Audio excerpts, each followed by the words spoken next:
Magandang araw po sa inyong lahat mga kapatid. Ngayon nga po ay magkakaroon tayo nating gawaing pagsamba at pagpupuri sa ating Panginoon. At bilang magpapasimula, babasahin ko po ang mga awit 100. Mga kaingay kayo na may kagalaan sa Panginoon, kayong lahat na lupain.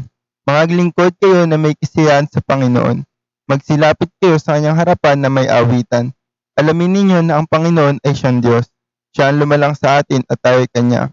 Tayo ay kanyang bayan at mga tupa ng kanyang pastulan. Magsipasok kayo sa kanyang mga pintuan daan na may pagpapasalamat at sa kanyang looban na may pagpupuri.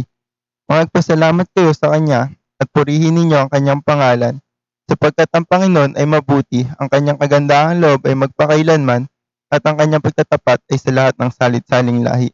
Manalangin nga po tayo. Ama, dakilang Diyos, pinupuri ka nga po namin at pinapasalamatan. Ama, humingi po kami ng kapatawaran sa po mga nagagawang kasalanan. Linisin niyo nga po kami, Ama. At nawa po, Ama, kayo nga po manguna po sa aming pong gawain ngayon, Ama. At nawa po maging maayos po ito, Ama. Ganon din po sa bawat isa na may bahagi po sa aming pong gawain. Kayo nga po manguna po sa kanila. At ganon din po sa mga taong nakikinig at nanonood po, Ama. Ako ang kumausap sa kanila, ang manguna po sa nilang puso't buhay, Ama. Salamat po na marami. In Jesus' name, Amen at Amen. Magandang araw nga po sa bawat isa. Sa ating pagpapasimula, tayo nga po muna ay awit magpupuri sa Panginoon. Awitin natin ang sumigaw sa galak dahil tunay nga po no, na tayo dapat ay magalak sa piling ng ating Panginoon.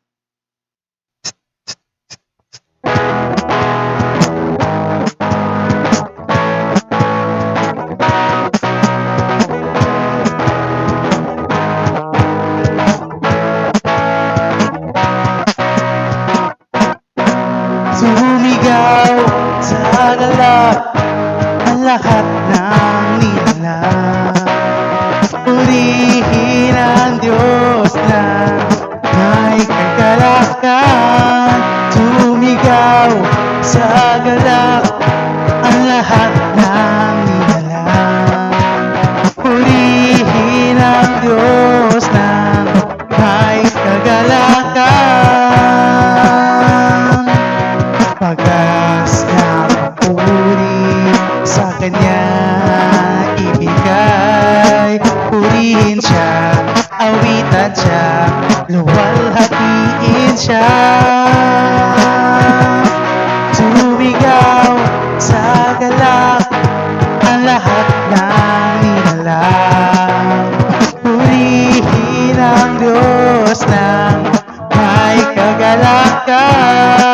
Sumigaw sa galak ang lahat ng nilalang. Purihin ang Diyos na may kagalakan. Bagas na puri sa Kanya ibigay. Purihin siya, awitan siya, luwalhatiin siya. Wagas na papuri sa Kanya ibigay. Awitan siya, purihin siya, luwalhatiin siya. Sumigaw sa galak ang lahat ng nilalang. Purihin ang Diyos na may kagalakan. Sumigaw sa galak ang lahat ng nilalang. Purihin ang Diyos na may kagalakan. Sumigaw. Amen. Tunay nga po na sa Diyos ating karapat dapat ang lahat ng papuri at pagsamba. Sa ating pagpapatuloy, atin nga po siyang ating awitan, papurihan. Awitin po natin yung kay buti-buti mo. Dahil tunay nga po na ang Diyos natin ay talaga pong mabuti sa lahat ng pagkakataon ng ating buhay. Awitin nga po natin ito.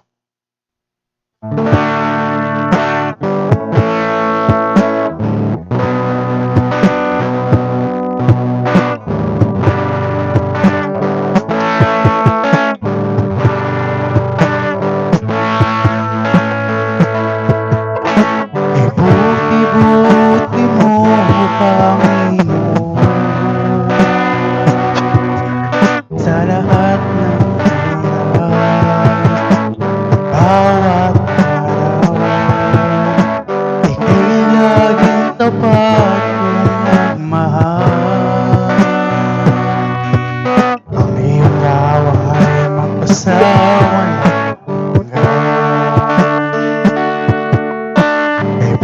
Ibuti mo, Panginoon, sa lahat ng oras, sa bawat araw. Ika'y laging tapat kung magmahal. Ang iyong gawa'y magpasawalang hanggan. Pinupurit, sinasamba kita, dakilang Diyos at Panginoon. Tuwing ang ika'y walang katulad, tuwing ang ika'y di nagbabago, mabuti ang Diyos sa akin nagmamahal. Ibuti mo, Panginoon, sa lahat ng oras, sa bawat araw. Ika'y laging tapat kung magmahal. Ang iyong gawa'y magpasawalang hanggan. Pinupurit, sinasamba kita, dakilang Diyos at Panginoon. Tuwing ang ika'y walang katulad, tuwing ang ika'y di nagbabago, mabuti ang Diyos sa akin nagmamahal.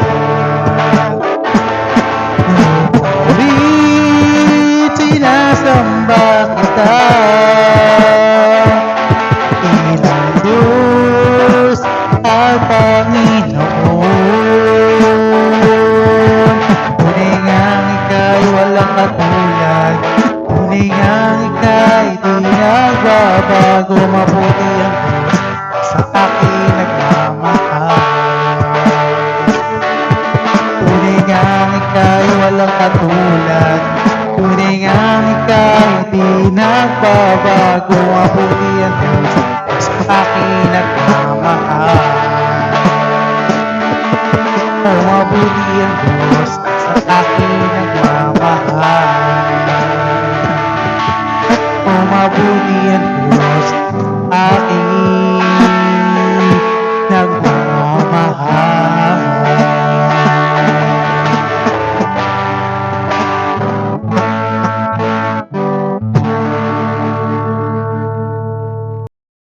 Magandang araw po mga kapatid. Ngayon ay dadako tayo sa ating pag-aaral ng salita ng Panginoon. Ang ating pong paksa sa araw na ito ay pinamagatang pong Live a Good Legacy. Live a Good Legacy. Proverbs chapter 3 verses 3 to 4. Ito po ang ating teksto at ganito po ang sinasabi. Let not mercy and truth forsake thee. Bind them about thy neck. Write them upon the table of thine heart. Huwag kang pabayaan ng kaawaan at katotohanan. Itali mo sa palibot ng iyong leeg. Ikintal mo sa iyong puso. So shall thou find favor and good understanding in the sight of God and men. Sa gayoy makakasumpong ka ng lingap at mabuting kaunawaan sa paningin ng Diyos at ng tao. Sumandali po tayong manalangin. Ama, pagpalain niyo po ang aming gawaing pagsamba sa inyo sa araw na ito. At kayo pong siyang patuloy na magturo sa amin ng isang katotohanan na mahalagang aming matutunan, Panginoon. Mangyari, Panginoon, na kayong kumatagpo sa puso't buhay ng bawat isa at kayo po, Panginoon, ang siyang magturo sa amin, ang siyang magpaunawa sa amin ng mga katotohanan na nais niyo pong ipabot sa amin sa sandali pong ito. Salamat po ng maraming, Panginoon. Hinihingi namin inyong gabay, inyong pangunguna at ang inyong pagpapala sa aming pag-aaral ng inyong banal na salita. Ito pong aking samot panalangin sa pangalan ng aming Panginoong Hesus. Amen at Amen. Tulad nga po ng aking sinabi mga kapatid, ang paksang tatalakayin natin ay Live a Good Legacy. Siguro po maganda muna ay ating pong malaman kung ano ba talaga ang kahulugan ng salitang legacy. So let us consider the meaning of legacy. Legacy means something transmitted by or received from an ancestor. Ito daw po ay isang bagay na sinasalin o kaya ay tinatanggap natin sa ating mga ninuno. So, yung legasiya ay bagay na maipapasa mo, bagay na tinatanggap natin mula sa ating mga magulang, mula sa ating mga lolo't lola, at ito isang napakahalagang bagay. Ngayon nga po, siguro maganda ring mabigyan nating kasagutan ang isang katanungan na how do we leave a good legacy? How do we leave a good legacy? Paano ba tayo, sabi nga, ay makapag-iiwan ng isang mabuting o magandang legasiya para po sa ating mga mahal sa buhay? Unang-una, napakahalaga na maikonsidera po natin ang katotohanan ito. Unang-una, you need to live for a good name. Live for a good name. Sabi nga po sa Ecclesiastes chapter 7 verse 1 ay ganito, a good name is better than precious ointment, and the day of death than the day of one's birth. Sabi, ang mabuting pangalan ay maigi kaysa mahalagang ungguwento o mahalagang pabango. Noon po kasing unang panahon, napakahalaga ng pabango. At may mga pabango sila na talagang napakamamahal. Maraming mga tao pinapahalagahan ang magkaroon nito at ito'y magamit nila, kumbaga sa ay nagiging status symbol din nila na sila ay mayroong ganong klase ng mamahaling pabango. Pero ang sinasabi nga po ng ating talata, a good name is better than precious ointment. Yung mabuting pangalan ay mas maigi kaysa mahalagang ungguwento o pabango. Ngayon po, maraming mga tao kung ano-ano po ang pinapahalagahan. Maraming mga tao parang mas gusto nila na iniisip nila, maganda magkaroon ako ng bagong sasakyan, ng isang expensive na sasakyan, ng SUV. Yung iba naman, ang sinasabi nila, marahil maganda magkaroon ako ng bahay at lupa. Magkaroon ako ng isang malaking negosyo, malaking ari-arian. Pero ang sinasabi nga po ng ating talata, higit na mas maganda na tayo po ay magkaroon ng mabuting pangalan, ng isang malinis na pangalan, kaysa sa mga material na bagay na marahil ay ating ngang nakamit, pero sa kaparaanang hindi maganda, sa kaparaanang hindi tama, ito po ay still hindi pa rin magiging maganda sa paningin ng Diyos at hindi pa rin magiging maganda na ating iwan bilang legasiya sa ating mga mahal sa buhay. At ang sabi pa nga po ng isa pang talata, ito naman po ay sa aklat po ng Proverbs chapter 13 verse 22 ay ganito, a good man leaveth an inheritance to his children's children, and the wealth of the sinner is laid up for the just. Ang mabuti ay nag-iiwan ng mana sa mga anak ng kanyang mga anak. Pansinin niyo po, pag iiwan ka daw ng mana sa anak ng iyong mga anak, ibig sabihin sa mga apo mo, at kahit sa mga kaapu-apuhan pa. At ang kayamanan ng makasalanan ay nalalagay na ukol sa matuwid.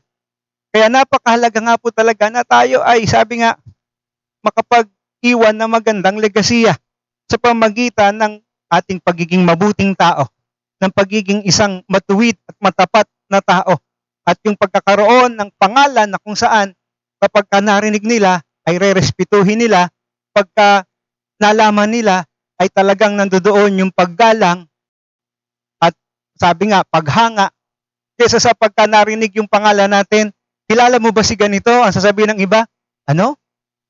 Yan, nangyari po si Pedro. Naku, napakasamang tao niyan. Oo, mayaman nga yan, pero kurap yung taong yan. Kaya yumaman. So, hindi maganda pong pakinggan. Hindi maganda na nagkaroon ka nga ng kayamanan at na maaari mong iwan sa iyong mga mahal sa buhay, pero sa masama at hindi tamang kaparaanan, nagiging batik pa din po ito. Nagiging pula pa ito sa iyong pangalan at sa iyong mga mahal sa buhay. So, kaya napakahalaga po, huwag nating isipin na ang magandang bagay na iiwan natin as an inheritance sa ating mga anak yung mga material na kayamanan. Ang pinakamaganda pa rin, sabi nga, the most valuable legacy we can leave for our children is a name they can be proud of. Pangalan, yung pong pangalan na talagang, sabi nga, ay maipagmamalaki nila. Sabihin nila talagang, yan tatay ko. Mahirap lang kami, pero talagang naging totoo siya, naging matapat siya, naging mabuti siya, at siya ay isang huwaran na aming hinahangaan. Sabi nga ng iba, yan ang aking lodi. No? So kaya napakaganda po mga kapatid na talagang ito yung ating magawa. No? Live for a good name. Huwag mong nasain na mabuhay ka na para sa katanyagan, kasikatan, kapangyarihan, kundi mabuhay ka na merong isang mabuting pangalan. Pangalawa, na dapat po nating matutunan, live for the next generation. Live for the next generation. Sabi nga po dito sa Psalm 78 verses 4 to 6 ay ganito, we will not hide them from their children, showing the generation to come the praises of the Lord and His strength and His wonderful works that He had done. Hindi namin ikukubli sa kanilang mga anak na isasaysay sa salin ng lahing darating ang mga pagpuri sa Panginoon at ang kanyang kalakasan at ang kanyang mga kagilagilalas na mga gawa na kanyang ginawa. Verse 5, for He established a testimony in Jacob and appointed a law in Israel, which He commanded our fathers, that they should make them known to their children.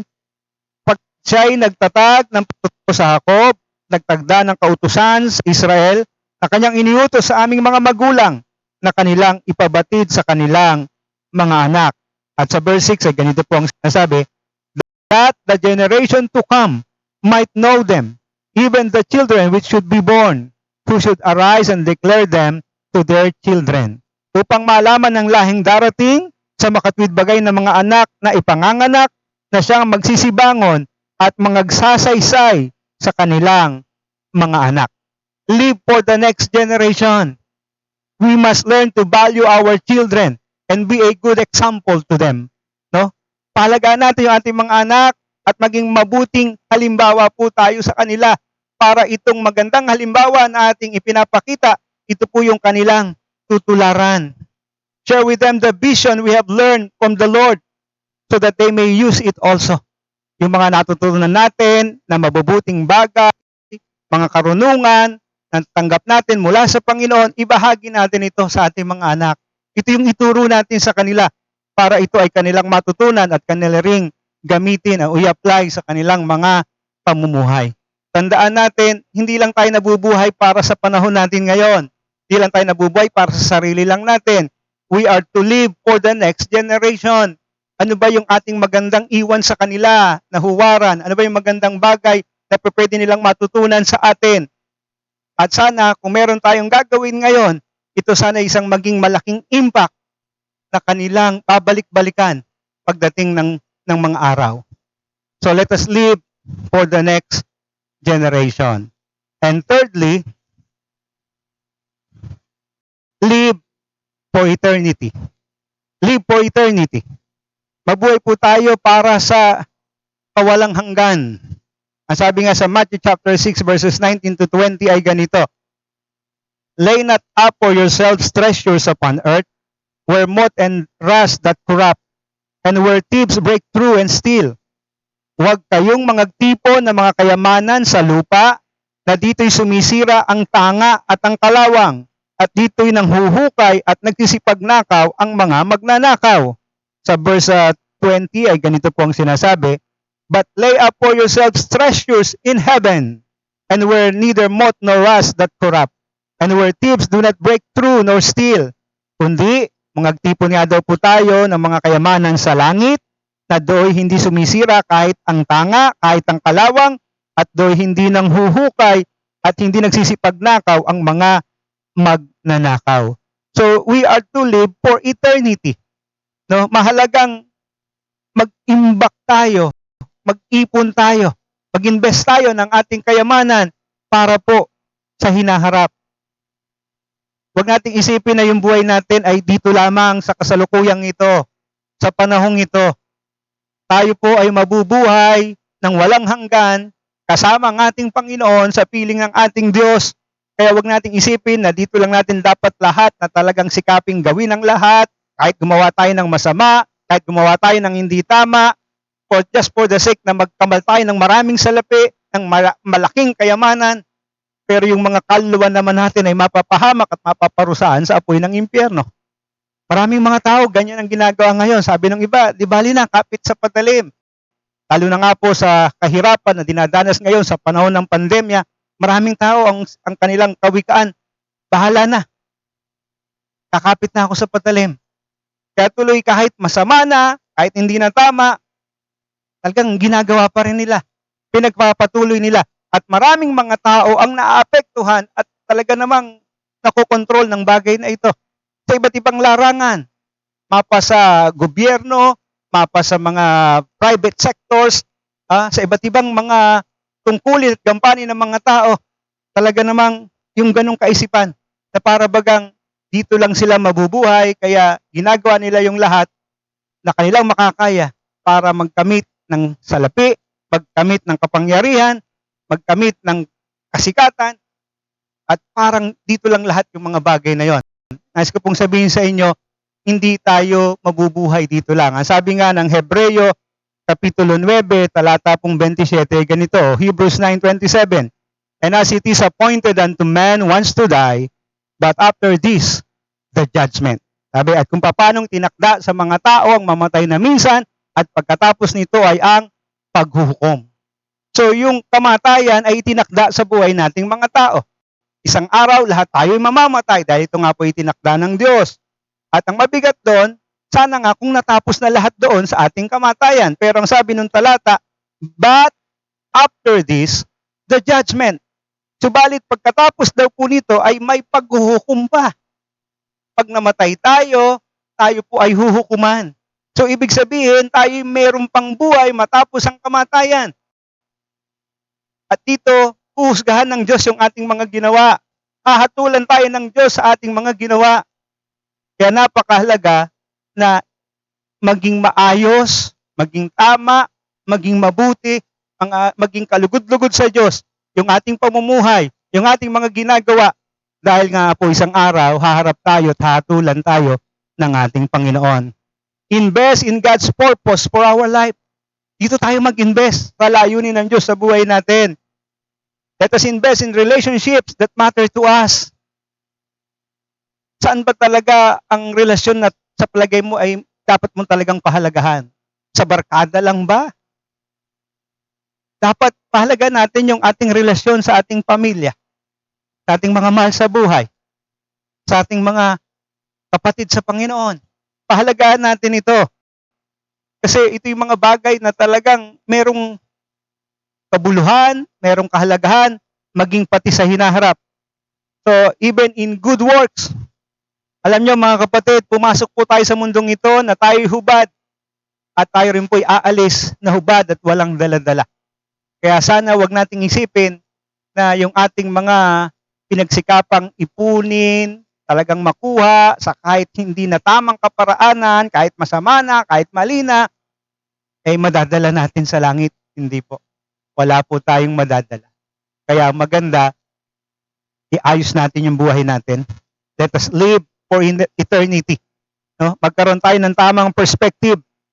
At ito pong tamang perspective na ito ang tutulong sa atin para gumawa ng mga wise choices, ng mga tamang desisyon na siya naman, kumbaga sa ano, ay magiging malaking bagay yung maidudulot at maitutulong sa atin para maayos ang ating mga pamumuhay at tayo makapag-iwan ng magandang halimbawa sa ating mga mahal sa buhay, sa ating mga anak. So, kaya nga po sinasabi natin sa sandaling ito, how do we leave a good legacy? Live for a good name. Live for the next generation. Live for eternity. Mga kapatid, kung meron pong dapat na talagang magawa natin, let us live a good legacy for our children, for our country, and for God's glory. Magandang araw po. Pagpalain tayong lahat ng ating Panginoon. Kumandali po tayong magwakas sa panalangin. Ama naming Diyos, maraming salamat po. At muli kami ay patuloy na nakasamba sa inyo sa Espiritu sa katotohanan at patuloy na nakapakinig ng inyong mensahe na nais niyo pong ipaabot, iparating sa bawat isa Panginoon sa amin. Mangyari Panginoon na nawa tunay nga tumimo ang inyong mga salita at ang inyong mensahe sa puso't isipan ng bawat sa Panginoon sa amin. At kami magnasa, magpursige, Panginoon, na kami makapag-iwan ng isang magandang legacy, Panginoon, sa aming pong mga anak, sa aming mga mahal sa buhay, sa aming bansa, at higit lahat sa lahat, Panginoon, para po sa kapurihan at kaluwalhatian ng inyong banal na pangalan na siyang aming Panginoong Diyos, na aming sinasamba, na aming pinaglilingkuran. Panginoon, tulungan niyo po ang bawat isa na simula ngayon, Panginoon, ay magkaroon kami ng gabay mula sa mga katotohanan ng inyong mga salita na nahayag sa aming pag-aaral na ito. Kayo na po ang pumatagpo at patuloy na mangusap sa puso't buhay ng bawat isa.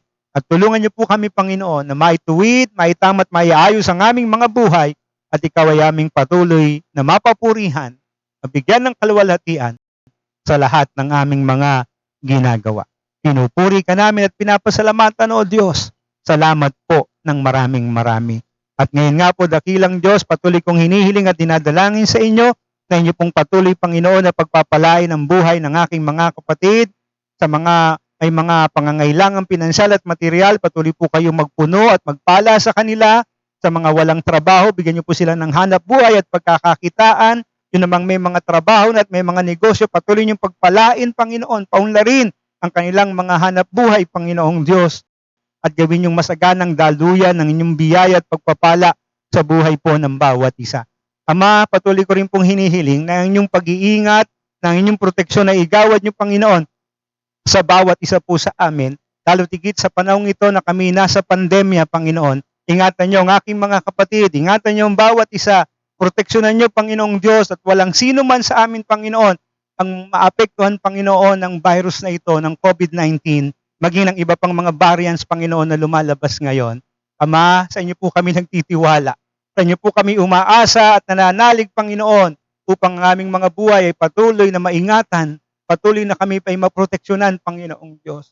Kung kaya't, Panginoon, kayo na nga po ang siyang humawak sa amin, kayo na nga po ang siyang manguna sa aming mga buhay, patuloy niyo po kaming lukuban ng inyong banal na dugo, patuloy niyo po kaming puspusin ng inyong Santong Espiritu, Panginoong Diyos. Salamat po ng maraming marami. Ama, sa pagtataas ng kamay ng inyong alipin, igawad niyo po ang inyong mahalagang basbas, ang inyong biyaya at ang inyong pakikipisan sa pangalan ng Ama, ng Anak at ng Espiritu Santo. Amen at Amen.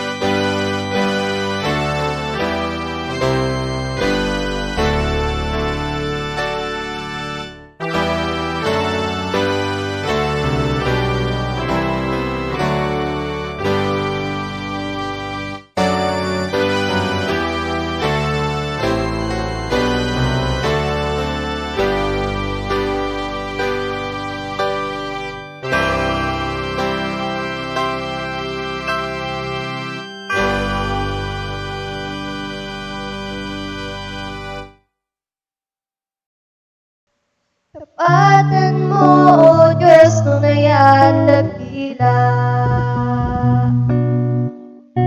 Pag-ibig mo'y wagas at walang kapantay. Sa aming puso, sa aming buhay, pupulit pagsambay alay. Bukas noon, ngayon, magpagkailanman, luwalhatiin ka. Panginoon, kay buti mo sa amin.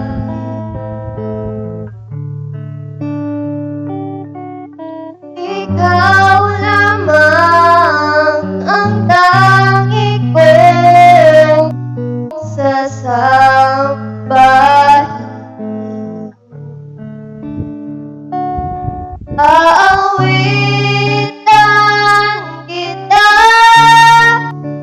at pupurihin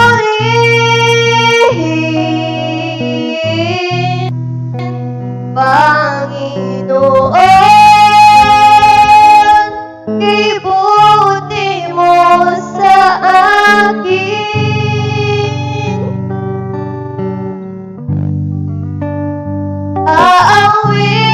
Aawitan kita at pupurihin,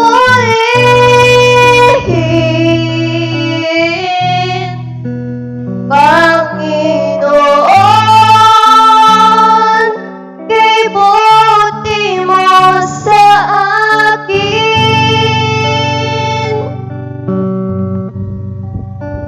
Panginoon,